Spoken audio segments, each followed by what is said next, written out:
Welcome, everyone. I know a lot of you will be joining. I'm just going to jump in today and start our webinar.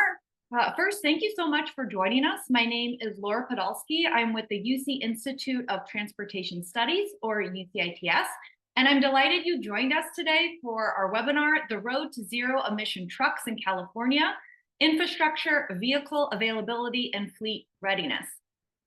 We are so pleased to be hosting this webinar with Center for Law, Energy, and the Environment, or CLE, at Berkeley Law. So CLE tackles climate change and other environmental challenges at the local to global scale through the development and implementation of equitable and effective legal and policy solutions. And for those that are new to UCITS, we are a network of scholars, staff, and students dedicated to advancing the state-of-the-art in transportation engineering, planning, and policy for the people of California. We have branches at UC Berkeley, UC Davis, UC Irvine, and UCLA. At this time, I'd also like to acknowledge some of the funders who supported research you'll be hearing about today. This includes America's generous sponsorship of CLE's Climate Change and Business Research Initiative, which supported CLE's recent report and work exploring financing and fueling challenges facing zero-emission truck deployment. A link to that report will be dropped into the chat. And I'd also like to recognize the state of California support for the UCITS Resilient and Innovative Mobility Initiative, as well as the funding we received from the state through the Road Repair and Accountability Act of 2017, or Senate Bill 1. So before I introduce our moderator today, I'd like to cover some quick. First, this webinar is being recorded. A link to the webinar recording and presentation slides will be posted to our website and will be sent out in a follow-up email. There's also closed captioning is available and can be accessed through the CC button located in your Zoom taskbar. Everyone will be muted during the webinar. If you have a technical question, then please reach out for assistance via the chat box. If you have a question for our speakers, please use the Q&A icon or the Q&A button. So our speakers will be monitoring that Q&A dialog box for questions. So please again use that instead of the chat box. So now without further ado, I'm very pleased to introduce our moderator and speakers. Our moderator today is Ethan Elkind. He is the director of the Climate Program at CLE and leads the Climate Change and Business Research Initiative on behalf of the UC Berkeley and UCLA Schools of Law. He has a background in the California Environmental Quality Act, or CEQA, climate change law, environmental justice, and other environmental law. You can also catch Ethan on as a regular host of a weekly call-in radio show, State of the Bay, on the San Francisco NPR affiliate. And we'll drop a link into the chat box so you can find a State of the Bay. I'm also really pleased to introduce our speakers, Marshall Miller and Youngwon Bae. Marshall Miller is a senior development engineer. He is also the co-director of the Sustainable Freight Research Program housed at UC Davis. His research interests include reducing greenhouse gas emissions in the transportation sector using fuels and vehicle technologies, modeling the transportation sector, especially trucking, to understand the effect of integrating new technologies into various truck fleets, and laboratory testing of batteries and ultracapacitors. I hope I said that right. Youngwon Bae is an assistant project scientist with ITS Irvine. Her current research includes developing a demand model of zero-emission vehicles in the heavy-duty vehicle sector, examining operator perspectives related to ZEV infrastructure and policy, much of which is she's going to be talking about today. Also assessing the role of truck as a service in California's zero-emission transition, and analyzing the characteristics of truck crash rates and severity, considering vehicle attributes, driver profiles, trucking company attributes, and other factors. So with that, I'd like to hand it over to Ethan.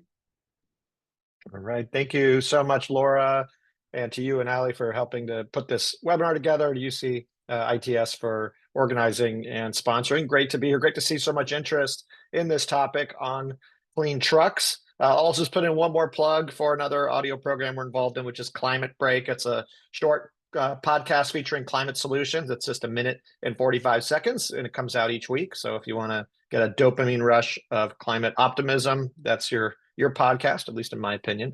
So climatebreak.org is that website. But yeah, thanks so much for the introduction. Looking forward to the panel discussion today. I wanted to kick things off by just saying a few words about clean trucks and also draw on some of the top line findings from our report that you mentioned, Laura, fueling and financing, addressing the urgent challenges facing electric heavy-duty vehicle deployment.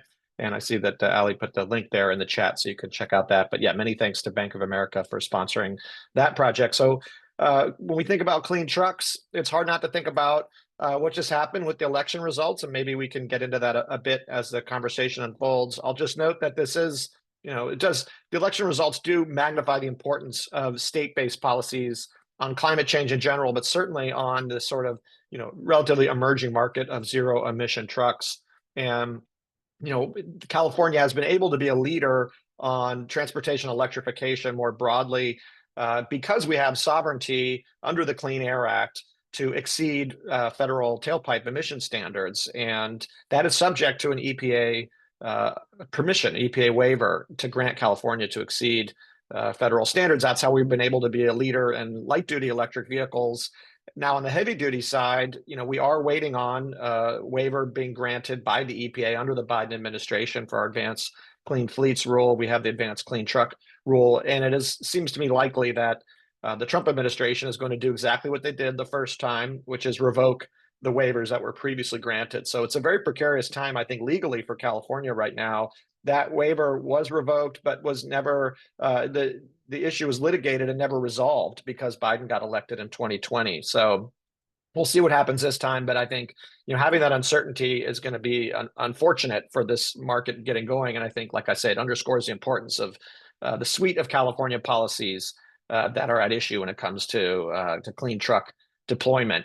Now, in our report, fueling and financing, we were focused on those two aspects of electric trucks specifically. So fueling, the charging infrastructure, and financing. How do we marshal private sector capital to help pay for these trucks, which are right now, what we're hearing, about 3 times more expensive than their diesel counterpart. And there's some concern that there's some price gouging going on in the United States, or at least in California, because these prices are much higher than what we're seeing in the European Union, as one example. And we've seen battery prices come down while truck prices have gone up. So this means that we have to marshal even more private dollars to help deal with that upfront cost issue for trucks, and figure out how we can use our public sector sources of funding to get more financing in. So I'll just briefly, before we get into the panel here, talk about some of our top line findings. So on the charging infrastructure side, a couple of key recommendations I want to put out there, because this is an urgent issue.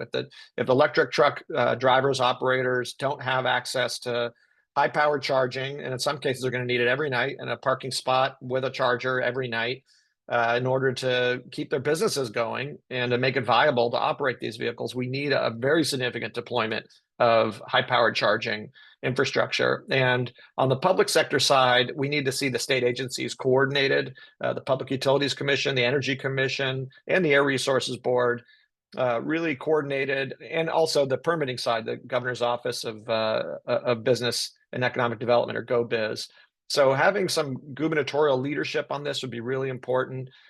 We talk about the need to have an annual check-in or symposium with metrics that the energy leaders, state energy agency leaders could participate in and be held, somewhat accountable, transparent on their progress towards the infrastructure goals that we have set and need to meet the demand here. So that's a big part of the infrastructure piece. And then secondly, on the infrastructure piece, this is going to involve a huge utility grid build out.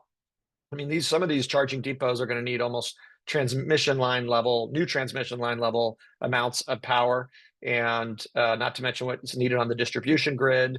All of that is going to require a lot of utility investment, an upfront investment, a bit of a chicken and egg problem. If the demand isn't there for the chargers, utilities aren't going to be able to justify the expenses to invest in it. But the demand is not going to be there if the chargers aren't going to be there. So our report talks a fair amount about really pre-authorizing utility payments, expenses, hiring, pre-purchasing equipment, transformers, et cetera, just to sort of anticipate this scale up in demand.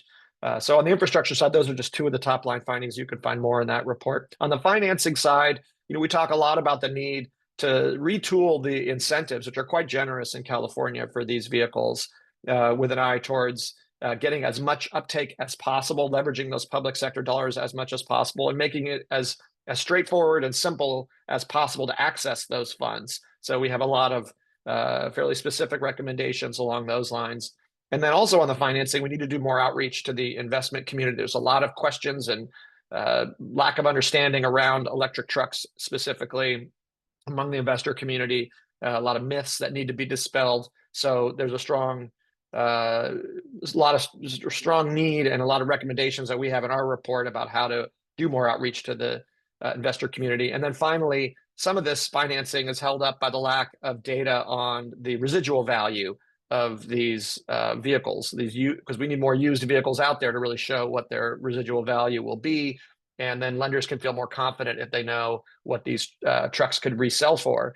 So we have a number of recommendations around how to essentially expedite that secondary market for these trucks, which is going to be really important for smaller fleets to be able to purchase these vehicles. The larger, more well-resourced fleets can buy them new, but then when they're cheaper used truck models available, that's really going to be where you'll see the smaller fleets being able to, and smaller operators being able to purchase them. So again, all that information is available in the link in the chat in our report, Fueling and Financing. So definitely hope you can take a look at that. And with that, I want to now hand it over to our panelists, and you've already heard their intros. So Marshall, I'll let you take it from here. Thanks, Ethan.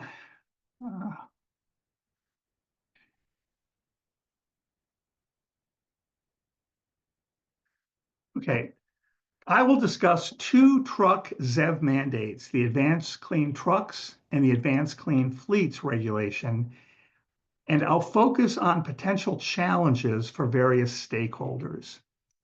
So the Advanced Clean Trucks regulation requires ZEV truck sales. Presently, there are very few. The requirement is that by 2036, 100% of truck sales must be ZEVs. That's 12 years from now.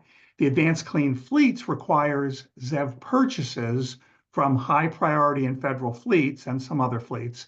High priority fleets are fleets with over $50 million in revenue or over 50 trucks in their fleets. Those fleets either must purchase all new trucks as ZEVs, or they have to follow a ZEV stock requirement that increases to 100% in a specified year. So for example, fleets with box trucks and vans have to have 100% of that fleet, of that application as ZEVs by 2035. Day cab tractors and pickups have to be 100% by 2039. Sleeper cab tractors, 100% in the fleet by 2042.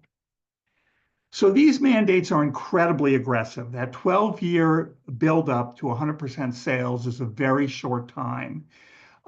Even if you reach 100% ZEV truck sales in 2036, that could leave by itself, that could leave legacy diesel trucks on the road. Our model at UC Davis includes that mandate in it, and when we run it with 100% ZEV sales in 2036, there's still almost 10% trucks as diesel or gas in 2050 due to stock turnover. So that's where the requirements with the Advanced Clean Fleet to have 100% of the fleet as ZEVs come in. So something similar to this Advanced Clean Trucks and Advanced Clean Fleets is needed to meet the climate change goals. We have to move too rapidly.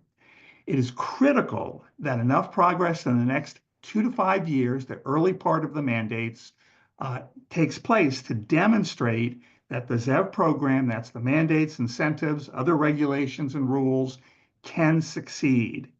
I will not discuss potential effects of the new president, and I'll just assume the regulation in place is kept. So I'm going to talk about various challenges or issues from a number of the stakeholders. And at first, I'll talk about equipment manufacturers, truck manufacturers. There's a potential mismatch between the requirements and on the manufacturers and the fleets. Will demand from the fleets meet the ZEV supply from the manufacturers? Right now, manufacturers have been producing ZEVs, assuming that they will be purchased this year. There's actually a suit in place by the California Trucking Association against the ACF. And so fleets do not have to buy yet. And so there is an excess of produced trucks from manufacturers. And the question is, what will happen in the future, even with the mandate in place? Unlike light-duty vehicles, with trucks, they have relatively small volume sales from a particular manufacturer, and that can result in very high costs. As Ethan mentioned, costs can be 2 to 3 times the value of a diesel vehicle for a ZEV vehicle. One question is, will volume sales for each manufacturer be enough to significantly reduce the price? Another question, a very significant question, is the availability of incentives.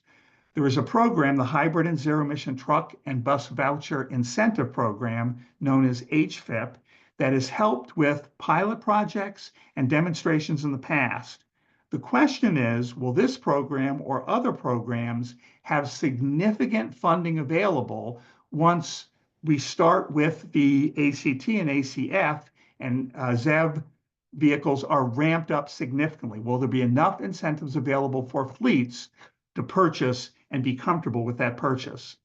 Now, fleets can get exemptions. If there's no infrastructure available at their depot or there are no available commercial vehicles, they may get an exemption from purchasing a ZEV. If these exemptions are large enough, how does this affect OEMs who are still required to manufacture those trucks? There may not be a demand there. Okay, there's been growth in electricity demand in the past, and there is expected growth in the future. The past demand could be relatively easily predicted because it was incremental. Future demand is not so easily predicted. We expect large demands in localized areas, for example, at fleet depots, when they purchase ZEV trucks and charge them at relatively high powers. So one problem is you have this significant change in utility response to the growing demand. In the past, it was incremental and retroactive after the demand was made clear. In the future, it has to be proactive. They will not necessarily know the exact demand, and they have to actually start designing and implementing hardware infrastructure. As a result, stakeholders, and that's everyone, fleets, utilities, Public Utility Commission, agencies, and truck manufacturers must work closely and change any procedures necessary to prevent delays in infrastructure installation. So some of those delays from the utility side would be permitting delays. These delays, I think, are a little bit less than they used to be, but they still can act to delay the installation of a station. And for a fleet that is purchasing electric vehicles, if the station's not there, they can't charge their vehicles, and those vehicles are useless. In the past, agencies have produced an Integrated Energy Policy Report, or IPER, and that's presented a 10-year energy forecast for the state.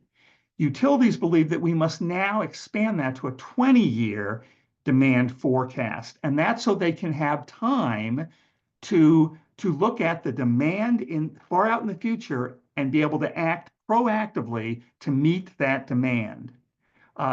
Electricity demand forecasts have increased every year for the past 5 years. That doesn't mean that the next year is higher than the last year. It means that the next forecast has been higher than the last forecast, and that's been 5 straight years. There's a concept of a heat map, and that's a spatial, localized fleet electricity demand over time. Utilities want heat maps so they understand where and how great the demand will be from fleets in the state.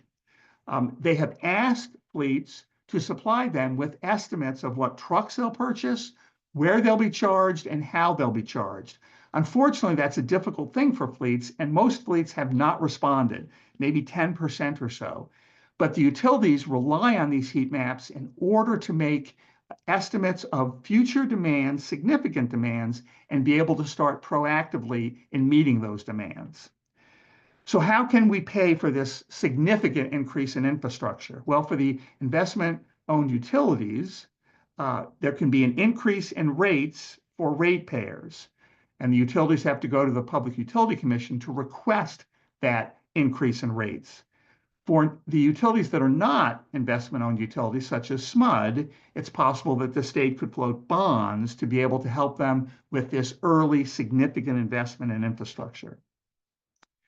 So on the fleet side, first I'll define a fleet. I've been talking about it, but I'll define it. It's a group of trucks owned and operated by a business or an organization. One of their significant problems is the vehicle cost. Presently, ZEVs are about 2 to 3 times the cost of an equivalent diesel or gas truck. So this additional cost, there must be some way for the fleets to be able to afford that. Taxes, federal and state, are based on a percentage of capital cost. ZEVs cost much more than diesel, so ZEV taxes presently are much higher than diesel. And many groups have called for legislatures to make those taxes be the same for a ZEV or a diesel truck for a given application. Ethan mentioned residual costs. They're very uncertain for ZEVs, and that's a potential problem for fleets because ideally they need to know when they sell into a secondary market, what they can expect to get in order to understand their finances. Right now, they don't know that. One possibility would be a government buyback program. The state could say to fleets, we will guarantee after, say, 5 years of operation, we will buy back your ZEV at a certain price. And that gives the fleets confidence in knowing that when they do sell it back to the state, they will get a certain amount of money for it. So they will have less uncertainty there. And the state, in theory, could then try to sell into the secondary market. Availability of infrastructure is a huge problem, potential problem for fleets. They don't know when the infrastructure will be available, and if it's not when they get a truck, then they can't operate. Exemptions could be available if they can show that they cannot get infrastructure in time, but some fleets are unsure how to apply or if the application will be accepted. In general, there's a large lack of knowledge by fleets on things like ZEVs in particular, regulations, and how to project purchases. This knowledge is critical for the fleets. And right now, CARB is doing a fairly good job of trying to educate fleets, but it's a big project, and there's a lot of education that's necessary.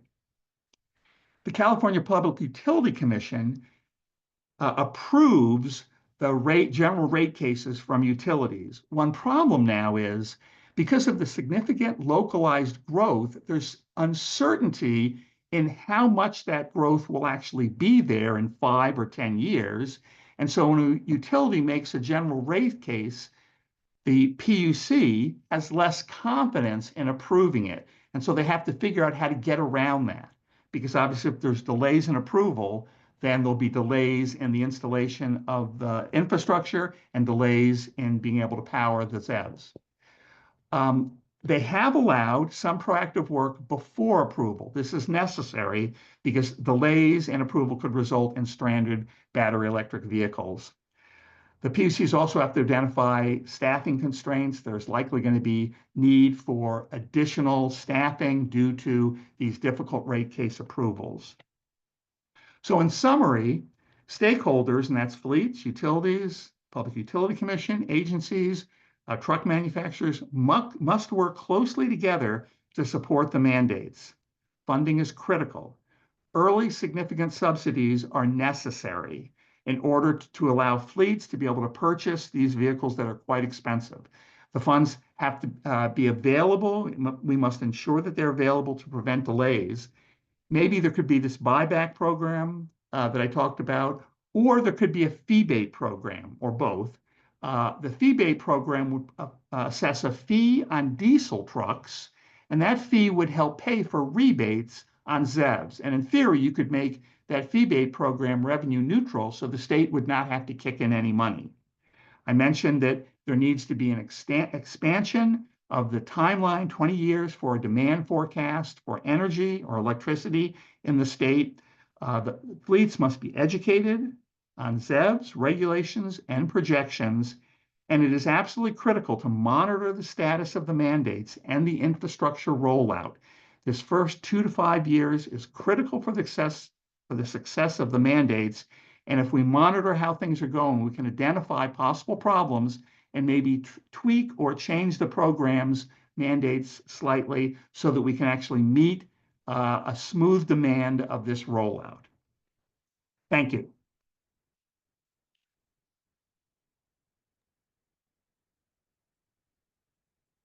right. Thank you so much, Marshall. Great to have that overview and those recommendations. And just want to also remind people, if you saw it in the chat, that if you have questions about any of these presentations, please do use the Q&A function. And that's the best way to get your question in. If it's a pretty distinct or discrete question, maybe our panelists will be able to write back and answer. Otherwise, I will happy to take those up during the moderated portion of this discussion that will follow Youngwon's presentation. So Youngwon, I'll turn it over to you.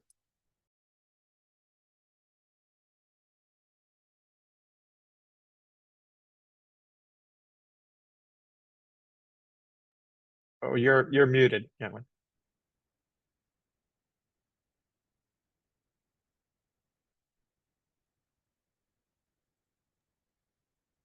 Thank you, Eden, for the introduction. Good morning, everyone. Thank you for joining this webinar. I'm Youngwon Bae, a student project scientist at UC Irvine. So my presentation will focus on the perspectives of fleet operators, particularly in the drayage sector, who are the key player on the demand side for the shift to zero-emission vehicles. So let's begin with some background. First, I'd like to clarify some key terms. The drayage trucks refer to heavy-duty trucks that transport containers and freight between port and nearby facilities. They play a critical role in port operations, in the economy, and the air quality. When I mention a fleet of vehicles or simply a fleet, this refers to a group of one or more vehicles owned or managed by an organization for business purposes. And a fleet operator is a person who owns or manages a fleet and is involved in the fleet procurement decision for the organization. So they could take various roles, such as president, CEO, fleet manager, or even a truck drivers. And a zero-emission vehicle refers to battery electric truck or hydrogen trucks. So here's the motivation of this research. The many U.S. states are promoting the zero-emission transition in the heavy-duty sector, and in California is leading the way through its ZAB policies. And among various fleet sectors, drayage truck fleets a strict target under the ACF regulations. The CARB requires that all newly registered trucks in the CARB online system should be ZAB starting in this year, and all operating drayage trucks must be ZAB by 2035. However, there is a critical knowledge gap. What are the behaviors and perspectives of fleet operators regarding zero-emission trucks and related policy? So my research addressed that knowledge gap. So for today's presentations, I will focus on the three key questions. First, assuming the ZAB mandates, which forces a choice between zero-emission trucks, what factors influence truck choices among fleet operators? And the second, when the fleet operators are given a free choice between ZAB and status quo alternatives like a diesel or natural gas truck, what are their preferences and what factors drive their decision? Particularly, this highlights the potential reason fleet might avoid a policy such as delaying adoption if they still prefer diesel or natural gas truck. And lastly, how do small and large fleets respond to the ZAB policy in terms of their business plan? So this provides insight into aggregate consideration in ZAB adoption between small and large fleets. So these objectives guide a research design. For this, our team and ITS Irvine conducted a survey for which I reached out to all drayage fleet operators at the Port of Los Angeles, Long Beach. And here's our survey procedure. So over past several years, my colleague and I conducted a qualitative interview with fleet operators. And the interview findings served as the backbone for the survey design. And the survey consists of several sections, including basic fleet information and the truck choice experiments under various technology and policy scenario. After pre-testing the survey questionnaire, we conducted a pilot survey with a small group of fleet operators. From this pilot, we gathered the prior information was needed to refine the design for the choice experiments for the main survey. And for the main survey, I contacted all drayage companies operating in Port of Los Angeles, Long Beach. So through both pilot and main surveys, a total of 71 fleet operators participated in this survey. And here's the structure of the choice experiments. Fleet operators were presented with a series of choice tasks, and each task included 2 questions. The first questions asked them to choose between zero-emission truck, battery electric, and hydrogen trucks. And the second question follow-up, asking whether they would still prefer the selected ZEV if diesel or natural gas truck were also available. And as you can see on the right, each truck was described using several attributes. These attributes include the purchase cost, operating cost, driving range, and off-site fueling charging availability, and then construction costs for on-site infrastructure. And in addition to this experiment, we also included open-ended questions to gather 3 responses. Let's start by looking at the distribution of the fleet sizes among our survey participants. So you can see in this graph, the majority of the fleet participants, almost 70%, are from small fleets, less than 20 trucks. And the remaining 30% are larger fleets. And here's the result from statistical model estimation, but I won't go into detail. Let me focus on the key takeaway. Here's the key findings when fleet operators were forced to choose among battery electric and hydrogen trucks. The driving range is a critical factor. Longer range significantly increases the likelihood of choosing that vehicle. Currently, the range of ZEV truck falls short compared to diesel or natural gas trucks. And for smaller fleets, outside charging or fueling availability is particularly crucial. For these operators, access to nearby station influence their choice more than 100-mile improvement in driving range. And then vehicle purchase costs are also a major factor as expected. Lower purchase costs increase the likelihood of the choice. And operating costs matter more for larger fleet with over 20 trucks, likely due to their higher total mileage or more thorough procedure for cost calculations. Finally, the adopter of zero-emission trucks tend to stick with diesel vehicle. This indicates some level of satisfaction or commitment. And to complement the quantitative finding, let me share some qualitative insight from fleet operators. So as you can see in the first quotation, small fleet operators pointed out barriers beyond the cost, such as limited payload, limited range, and long charging time. They noted that extended range and reduced truck weight could make ZEV more viable. And another small fleet operator emphasized that refueling charging accessibility is the most critical factor for their operation. They highlighted challenges with limited infrastructure over cost barriers.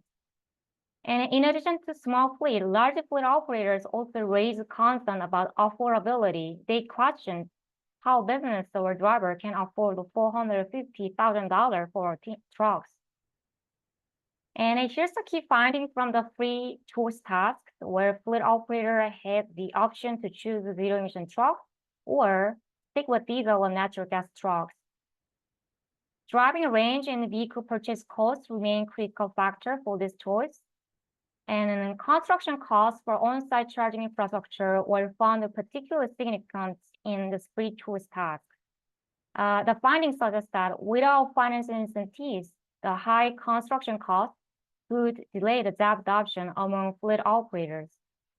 And for hydrogen trucks, there's a strong reluctance, likely due to unfamiliarity with the technology and concern about its readiness. And a current adopter of a zero-emission truck still continue to prefer these vehicles, even in this free choice path. This indicates the satisfaction or commitment. Lastly, fleet currently using natural gas truck shows less deterministic pattern compared to the fleet only with the diesel truck. So it suggests some complexity in the decision context for this natural gas vehicle fleets because they are making decisions among multiple fuel options. And to complement the quantitative finding, let me share some qualitative insights again. So some fleet operators pointed out the high cost of building infrastructure and expressed concern on the delay in installation from utility companies. Also, several fleet operators raised a concern about operational compatibility of battery electric trucks due to limited range and longer charging time. They noted that 2 to 3 electric trucks will be needed to match the same output of a single diesel truck. And then lastly, several respondents across both small and large fleets emphasized the disproportionate impact of smaller fleets. They noted the adoption challenge could push small companies out of business, leaving the dredging market dominated by larger firms with more resources. So all these responses underscore the critical challenge for fleet operators face, including a high infrastructure cost, vehicle costs, operational incompatibility, and equity concern for small fleets. Now let's look at how small and large fleets are responding to the ZAB regulations. So as you can see in this graph, orange bar represents a small fleet and yellow bar are for larger fleets. Looking at the top two categories, about 20% of a small fleet indicated they have already procured the zero-emission truck or are preparing for adoption. However, in the third category, you can see nearly half of them said they would delay the adoption as long as possible. This contrasts with the larger fleet, where only 24% expressed that intention for delay. And in the next three categories, about 30% of the small fleet indicated they would avoid a ZAB adoption by continuing solely with diesel trucks, moving to another state, or discontinuing their business. Again, this contrasts with the larger fleet, with 14% of them stated the intention to discontinue the business.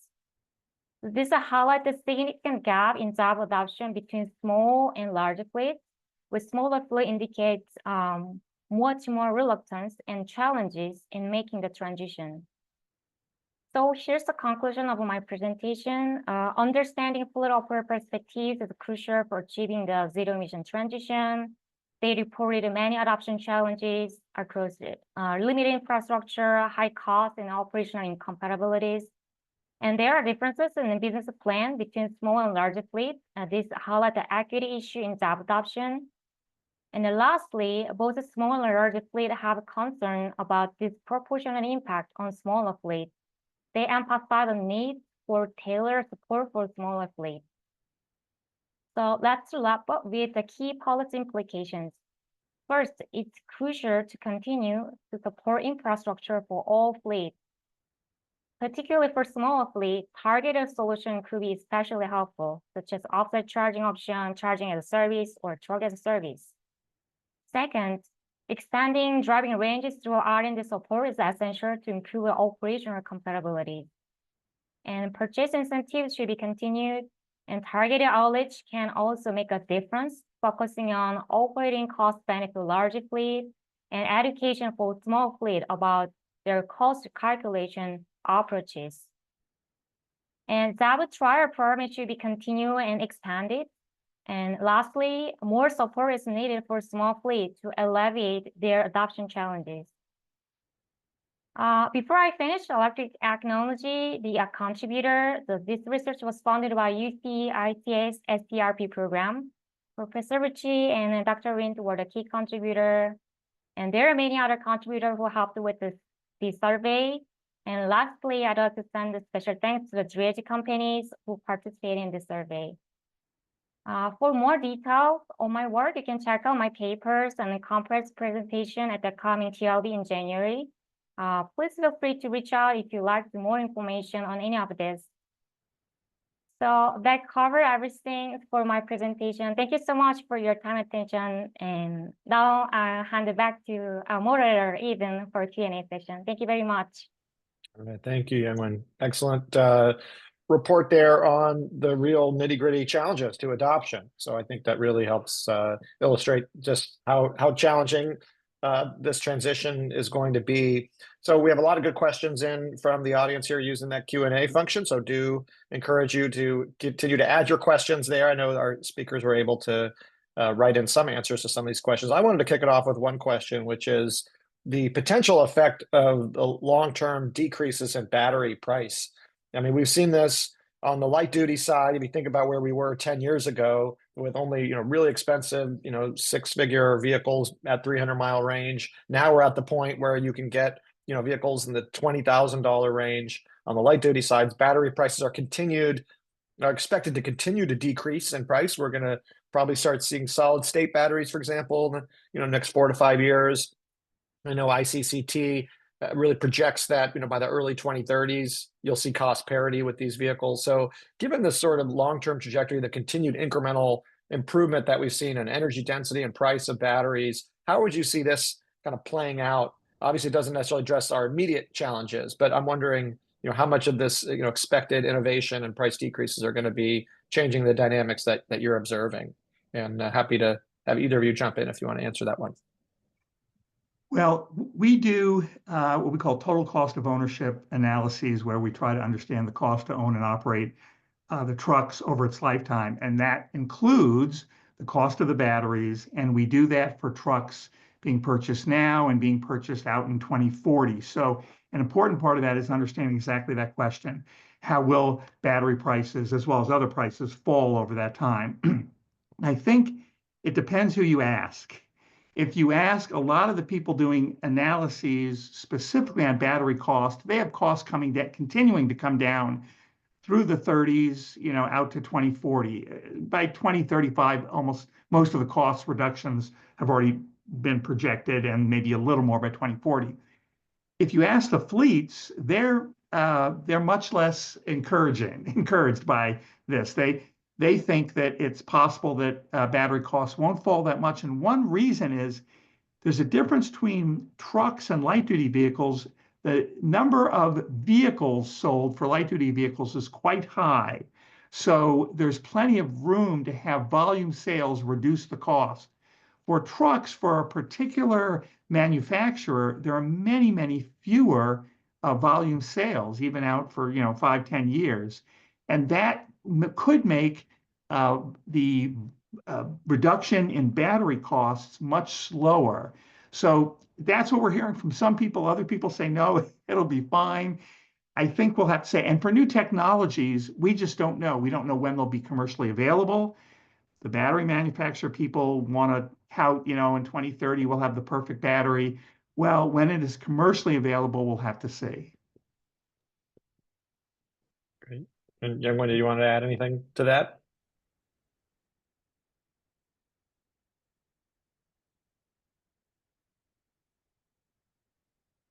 Right. I'll take that. Sorry, go ahead.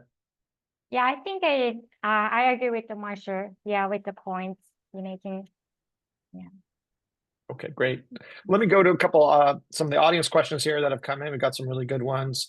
A question from Susan Shaheen, who asks, are there existing case studies or success stories that demonstrate the viability of zero-emission trucks in specific sectors or routes? We've obviously talked a lot about the challenges and needs, but what about those success stories that we might be able to help scale? Youngin, you want to say something?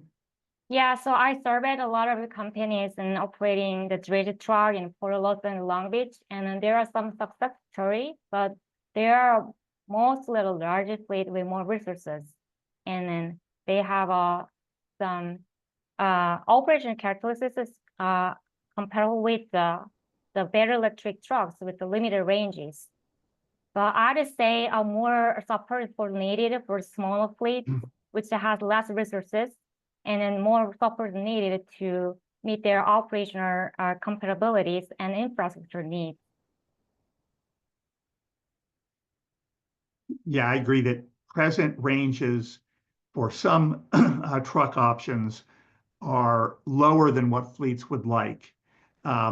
Larger fleets can use trucks with lower ranges in particular niche applications that they know they'll be successful. So larger fleets have a little bit better chance of using present trucks, or even the trucks, say, that they expect to be available in the next few years. Another issue is how fast batteries can be recharged. For example, long-haul trucks, that's a very difficult application for battery electric trucks in general. And either you would need a different type of operation in operating the long-haul trucks, or you would need batteries that can be very fast charged with fast chargers along their routes. So it sort of depends on the truck application. But I think the fleets would tell you that they're not thrilled with any of the the trucks that are presently available. Or I shouldn't say that. They would prefer slightly better functionality from the trucks that are available.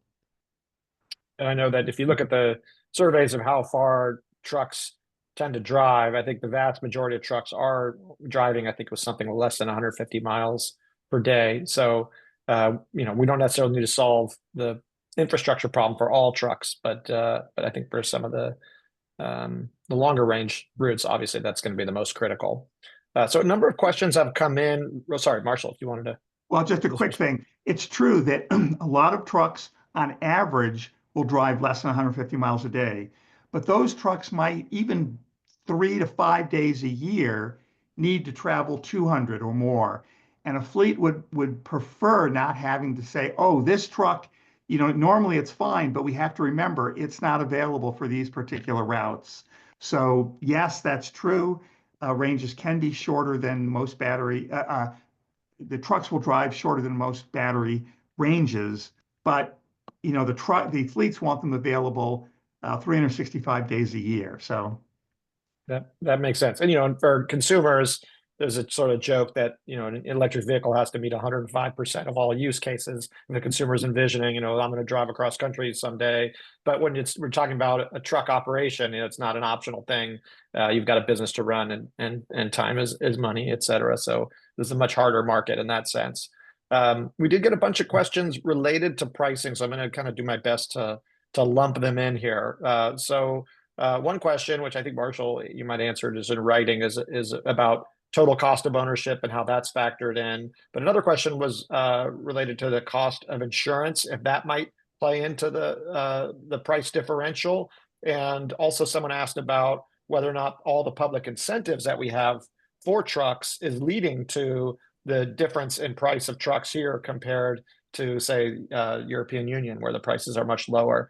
So I'm kind of bundling a bunch of questions, but basically, what total cost of ownership, how insurance factors in, and whether or not the prices are higher here because of our incentives. So for either one of you. I guess I'll say we've certainly heard people believe that because of all the incentives, and I should say that the incentives aren't so large that there's no issues whatsoever for fleets. But because of all the incentives, some people have said, yeah, the truck manufacturers can boost their prices because they know that fleets can get money for them. I'm not so sure that's true. It's very difficult to know. The question of insurance, I don't know about that. We have never tried to look at insurance, so I'm not sure. I suspect that insurance might be higher for a ZEV, but I don't know. For TCO, that's actually a very difficult, or not difficult, but there's a lot of factors that go into TCO. I did try and put a bunch of them typing into the Q&A because I answered one question about that. Basically, in short, some truck applications by 2030 might have a similar TCO to diesel trucks. Those might be medium-duty delivery trucks, airport shuttles. Other applications are likely not to have a TCO anywhere near as good as diesel for many years. Those might be long-haul trucks. It depends on a number of things. It depends on, obviously, price of batteries, price of fuel is very important. And sometimes in our analysis, we're not quite sure, 2030, 2035, what will fuel cost, especially hydrogen fuel. But anyway, that's sort of simplistically, some applications we expect them to be fine in 5 years or so. Other applications will take a while longer. So for the insurance side, I got some data from the fleet operator and also truck and service providers. And then I don't have some confirmation, but there might be some higher insurance costs for battery electric truck because insurance cost is estimated based on the truck, the value of the truck itself, and the replacement cost in case of an accident. So I'd suggest if you are a fleet operator, getting a quote from insurance companies and then compare the total cost ownership between the battery electric truck models. And also I'm doing related research for the related research for the truck total cost ownership analysis. If you like interested in, I'm gonna share some results if I get some results data. Yeah, that would be great if you could share that. Yeah, so a couple questions here around the federal election results and what that means. I know, Marshall, you don't want to talk too much about this. I can take some of this. So the question is just around what the impacts are likely to be. And Janine asks if the Section 177 states, those are the states that can sign on to California's zero-emission vehicle programs when we're given a waiver by the EPA to enact them, if that can play a role. And just generally, is this going to, hurt investor confidence? First of all, as I said in the beginning, I do believe the Trump administration will probably revoke all the waivers for the whole suite of California's zero-emission transportation programs, not just advanced clean trucks, advanced clean fleets. We're still waiting on that waiver. And I think, Marshall, you pointed out in your response that there's a lawsuit now. So once those waivers are revoked by the EPA, there will be a lawsuit by the states affected, and we'll see how that plays out. I think there is a strong argument that the Clean Air Act, I mean, it says in the plain language, or I should say does not say in the plain language of the Clean Air Act, it does not contemplate a revocation of a previously granted waiver. That process is not spelled out in the Clean Air Act. And so I think states would be on strong ground to say this agency action to revoke previously granted waivers does not have a basis in the Clean Air Act. And then there would be other grounds for suing that, based on the lack of being able to support evidentiary-wise the decisions to revoke the waiver. So there'll be a lawsuit. We'll see how it goes. Obviously, the courts are getting much more conservative and more hostile to government action. We'll see if that plays out in terms of hostility towards state-level action as opposed to federal action. But no doubt there's going to be some major headwinds, and that's just on the legal side, let alone on the policy side, where we have different Inflation Reduction Act incentives for electrification. So I guess my question to the panelists here is, in what ways are we most reliant, besides these sort of regulatory programs? In what other ways should we be worried about federal headwinds? What is the state most reliant on when it comes to the federal government, and what should we be thinking about that's at risk here, in addition to what I've said, or perhaps to expand on what I've already described? So there may be some influence depending on the new policy direction. So I think we should definitely keep an eye on that. But I think as a researcher, we have a responsibility to focus on the bigger picture, considering policy direction and the well-being of the people and the businesses and the future of our planet. So I just like to put some positive notes. So California has gathered a wealth of data from both early adopter and also those who consider the zero-emission truck technology and hesitant or reject the adoptions after actual consideration evaluation. So we can learn from their experience, and so I think we have a great opportunity to develop more practical and feasible approaches moving forward. That's my thought. Yeah. Yeah, I would just say California has a lot of programs that really not only mandate purchase and sale of ZEVs, but also assist, for example, with the cost of fuel and so on. And I think if those programs went away, I think would vastly slow down market penetration of ZEVs. Now, on the other hand, we have heard from a number of, for example, trucking manufacturers that their plan is to sell only ZEVs in 2030. That's their business plan. We get the impression that that's everywhere. And so that doesn't depend on mandates. Now, whether they will follow through with that, I don't know. But I have some hope that, at least given how hard we've pushed and how hard some of the manufacturers have worked to develop these vehicles, I think most people, even fleets, are saying they look forward to these vehicles. They're not happy with the price. They're not happy with the present range, but I think they would be very happy with future vehicles that have a more competitive price and a range that's equivalent. I think the idea of electric vehicles either fuel cell or battery electric, for some fleets are very attractive. So I think we just have to see. All right, well, we're running a little bit short on time here. I think we have time for maybe one more question. So Lou Fulton, I know is Marshall's colleague, had a question. Actually, I had as well. So I'm glad, Lou, that you asked this. This is for Youngin, which is to just kind of elaborate a little bit on why the fleets that you surveyed were not interested in fuel cell electric trucks. And just basically, and another question that came in also kind of related to this about just the role of hydrogen in general, especially given these projected increases in battery range and density and decreases in price. But specifically, what were you hearing? You had a couple, theories, but on the aversion to hydrogen. Yeah, actually, the hydrogen. If I met a couple strategy operators who adopted a hydrogen, they're very satisfied because it has a shorter fuel time, 10 minutes or so, and also longer range than battery electric trucks. So when I get the tools task, they always choose the hydrogen over battery electric trucks.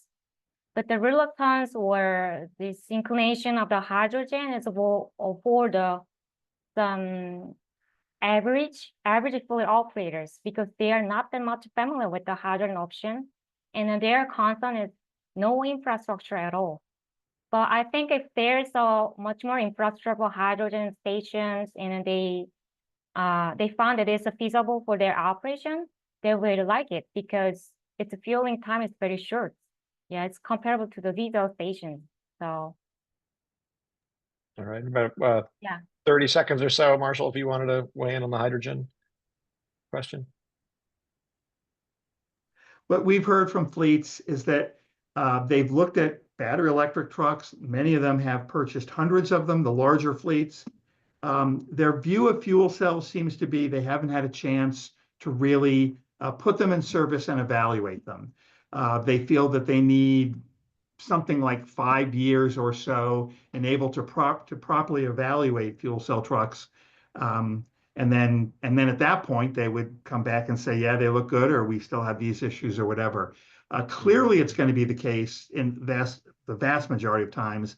The large fleets will basically get a hold of these trucks, test them, and will let smaller fleets know what they found, and everyone will go from there. All right. Well, we're out of time. I'm going to hand it over to Laura in just a second, but I just want to thank you, Marshall and Youngin, for excellent presentations, and thank you to the audience for really wonderful questions. I know we couldn't get to all of them, but really appreciate everyone's engagement on this. And Laura, I'll hand it over to you for closing thoughts here. Yeah, fantastic. Just a quick closing. Please stay engaged with us. We invite you to visit our websites. We'll drop some links in the chat for you to CLE's website as well as UC ITS. We also take a minute to fill out our survey. Please tell us what you liked. What did you learn? What we could do better? We're always interested in ways to improve these webinars for all of you. And I'd like to end this webinar with gratitude. So just a big thank you to Ethan, our moderator today, Youngin and Marshall, our speakers. A special thank you to our behind the scenes webinar rock star, Ale Soto. And then of course, a big thank you to all of you. So this concludes our webinar today, and I hope all of you have a good rest of your day. Thank you so much.